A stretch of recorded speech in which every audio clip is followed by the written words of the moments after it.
الرحیم الحمد للہ والصلاة علیہ اما بعد. آدران سید الشہداء، آپ آج یہاں ان لوگوں کی حمایت کے لیے بیٹھے ہیں جن کو اپنے گھر جانے کے راستے بند کر دیے گئے ہیں. آج آپ یہاں ان مظلوموں کی حمایت میں بیٹھے ہیں کہ جو اپنے گھر جانا چاہتے ہیں، راستے بند ہیں، اور جب جانا چاہتے ہیں تو انہیں ذبح کر دیا جاتا ہے. آپ ان لوگوں کے لیے بیٹھے ہیں جو گزشتہ 75 دن سے ایک نوگو ایریا کے اندر زندگی بسر کر رہے ہیں، لیکن اس سختی کے باوجود، اس باوجود اور 4 دن سے سخت سردی میں اپنے پارا چنار کی سڑکوں پر موجود ہیں. آپ یہاں موجود ہیں لیکن آپ کے ہاں موسم اتنا سرد نہیں ہے، آپ کے ہاں ٹیمپریچر مائنس میں نہیں ہے، لیکن پارا چنار میں اس وقت ٹیمپریچر مائنس میں ہے. رات کی اس تاریکی میں کہ جب آپ یہاں دھرنا دے کر بیٹھے ان مظلوموں کی حمایت میں چند نعرے بلند کروں گا اور چاہوں گا کہ آپ کی آواز اتنی بلند ہو کہ نہ صرف پارا چنار تک بلکہ پارا چنار کے راستہ بند کرنے والوں تک یہ آواز پہنچے کہ ابھی ابتدا ہے. اگر راستہ نہ کھلا اور قائد وحدت علامہ راجہ ناصر عباس نے حکم دے دیا کہ یہ پوری قوم پارا چنار کی طرف چلے تو راستہ تم نہیں پھر راستہ ہم کھولیں گے. نعرہ تکبیر، نعرہ رسالت، نعرہ حیدری، حیدری لبیک یا حسین.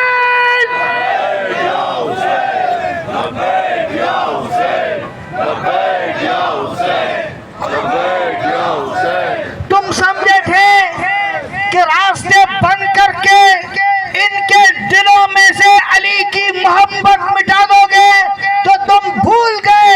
آج سے کچھ عرصہ پہلے 7 سال تک تم نے راستہ بند رکھا، لیکن پارا چنار کی کرم ایجنسی کے در و دیوار سے بھی اس وقت بھی حیدر کی صدائیں بلند ہوتی تھی، اور آج بھی یہی فضا ہے.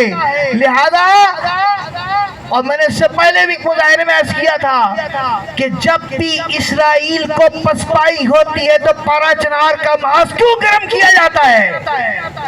جب بھی مقاومتی جماعتیں مزاحمتی تحریک کے فتوحات حاصل کرتی ہیں تو قوم ایجنسی میں فساد برپا کیوں کیا جاتا ہے؟ یہ اس بات کی دلیل ہے کہ یہ انٹرنیشنل اسٹیبلشمنٹ کی سازش ہے کہ جس کے تحت خطہ پارا چنار کو، خطہ قوم ایجنسی جو ضلع کرم ہے اس کو فرقہ وارانہ آگ میں جھونک دیا جاتا ہے. اور بتاتے جو لوگ سمجھتے ہیں شیعہ سنی مسئلہ ہے، میں بتانا چاہتا ہوں، سننا آپ جانتے ہیں مجھ سے بہتر، لیکن کیونکہ میری آواز کہیں اور بھی جا رہی ہوگی، میں بتانا چاہتا ہوں کہ جب اس ملک میں انتخابات ہوئے تو شیعہ سنی عوام نے مل کر راجہ ناصر کے مجاہد کو نمائندوں کو ووٹ دے کر اپنا ایم ایل اے بنا کر اسمبلی میں بھیجا. اس بات کا ثبوت تھا کہ اس خطے میں نہ کل شیعہ سنی مسئلہ تھا نہ آج شیعہ سنی مسئلہ ہے، بلکہ کوئی گھس بیٹھی ہیں جن کو بھیجا جاتا ہے، اور حکومت، ریاستی ادارے ان گھس بیٹیوں کی ایما پر چلتے ہیں.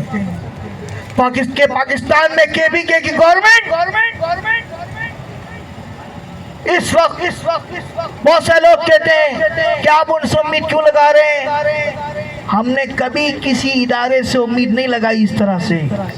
ہم اپنا معاملہ اپنے مولا پہ چھوڑتے ہیں اور امید بھی وہاں سے لگاتے ہیں اور راستہ وہیں سے ڈھونڈتے ہیں.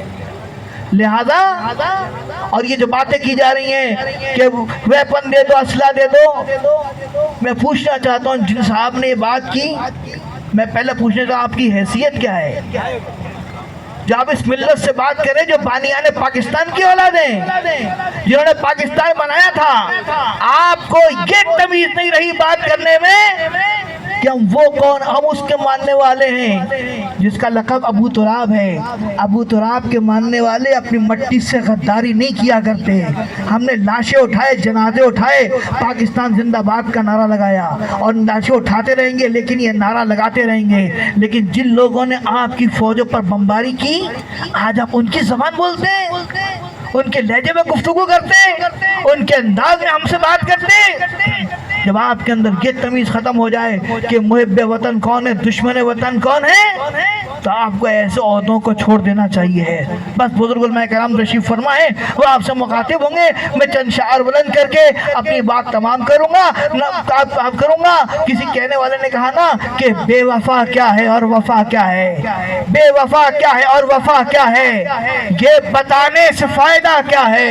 آپ کوفے کے رہنے والے ہیں، آپ کوفے کے رہنے والے ہیں، آپ کیا جانے کربلا کیا ہے۔ لبیک یا حسین